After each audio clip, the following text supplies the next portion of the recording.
2 months bed rest പറഞ്ഞ and medicines എനിക്ക് എൻ്റെ ബോഡിയായിട്ട് ഒട്ടും പറ്റിയില്ല.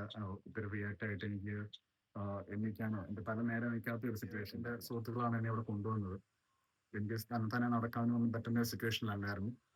ലംബാർ ബെൽറ്റ് ഇട്ടിട്ടുണ്ടായിരുന്നു. ഇവിടെ ബൈജോർഗി സുഹൃത്തുക്കൾ എന്നെ ഇൻസ്പെക്ട് ചെയ്ത് ചെക്കപ്പ് ചെയ്തിട്ട് പിന്നെ ആദ്യ ദിവസം തന്നെ ഞാൻ നടത്തി. നമസ്കാരം, എൻ്റെ പേര് ഷാൻ മാമൻ ജോർജ്. ഞാൻ ചെങ്ങന്നൂരിൽ നിന്ന് വരുന്നു. ചെങ്ങന്നൂർ തന്നെ ജോലി ചെയ്യുന്നു. എനിക്ക് ഒരു 3 മാസം മുമ്പ് എനിക്കൊരു ബാക്ക് പെയിൻ വന്നിട്ടുണ്ടായിരുന്നു. അത് എൻ്റെ ജോലി സംബന്ധമായിട്ട് ഒരുപാട് യാത്രകളും ബൈക്കിലാണേലും കാറിലാണെങ്കിലും ഒരുപാട് യാത്രകൾ ചെയ്യുന്നുണ്ടായിരുന്നു. അപ്പം എൻ്റെ ഭാഗമായിട്ട് പെട്ടെന്ന് ഒരു ദിവസം ഫുഡ് കഴിച്ചിട്ട് എണീറ്റപ്പോൾ ഇതുപോലെ ബാക്ക് പെയിൻ ഉണ്ടായി. എനിക്ക് അനങ്ങാൻ പറ്റാത്ത ഒരു സിറ്റുവേഷനിലായിരുന്നു. അപ്പം ഈ ബാക്ക് പെയിന് പെട്ടെന്നുണ്ടായ ഓൺസെറ്റിൽ എനിക്ക് എൻ്റെ മൂവ്മെൻറ്റ്സ് റെസ്ട്രിക്റ്റ് ആയി. എൻ്റെ റൂട്ടീൻ ആക്ടിവിറ്റീസ് ഒന്നും ചെയ്യാൻ പറ്റാത്ത ഒരു അവസ്ഥയായിരുന്നു. കുളിക്കാനാണെങ്കിലും വണ്ടി ഏൽപ്പിക്കാനും ഒക്കെ ബുദ്ധിമുട്ട് തന്നെയായിരുന്നു. അപ്പോൾ എനിക്കങ്ങനെ എൻ്റെ ജോലിക്ക് പോകാൻ പറ്റാത്ത ഒരു സിറ്റുവേഷനായി. ഞാനൊരു 2 months ബെഡ് റെസ്റ്റ് പറഞ്ഞിരുന്നു.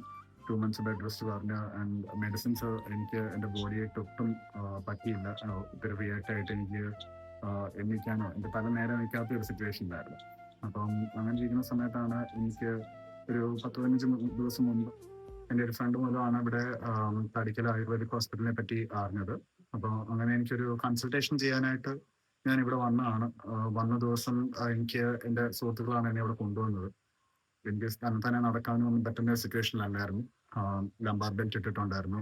അത് ഇട്ടില്ലെങ്കിൽ എൻ്റെ അപ്പർ ബോഡി ഇങ്ങനെ മുമ്പോട്ടങ്ങ് ആഞ്ഞു പോവുമായിരുന്നു.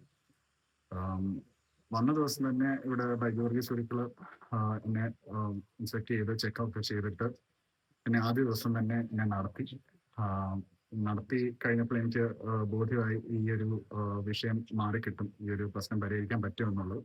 അങ്ങനെ ഞാൻ 10 ദിവസത്തെ ചികിത്സ എടുത്തു.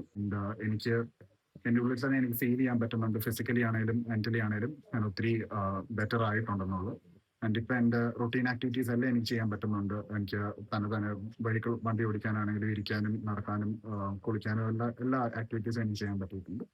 അപ്പം ഇവിടുത്തെ സ്റ്റാഫ് ആണെങ്കിലും ക്ലീനിനെസിന്റെ കാര്യത്തിലാണെങ്കിലും ഫുഡിന്റെ കാര്യത്തിലാണെങ്കിലും നമ്മളെപ്പോഴും വെൽ കെപ്റ്റ് ആയിട്ടാണ് ഇവിടെ കാര്യങ്ങൾ നടത്തുന്നത്. So I am very happy for that and thank you so much to the hospital. അപ്പം തടിക്കൽ ആയുർവേദിക് ഹോസ്പിറ്റലിന് നമ്മുടെ എല്ലാ ആശംസകളും നേരുന്നു. Thank you so much.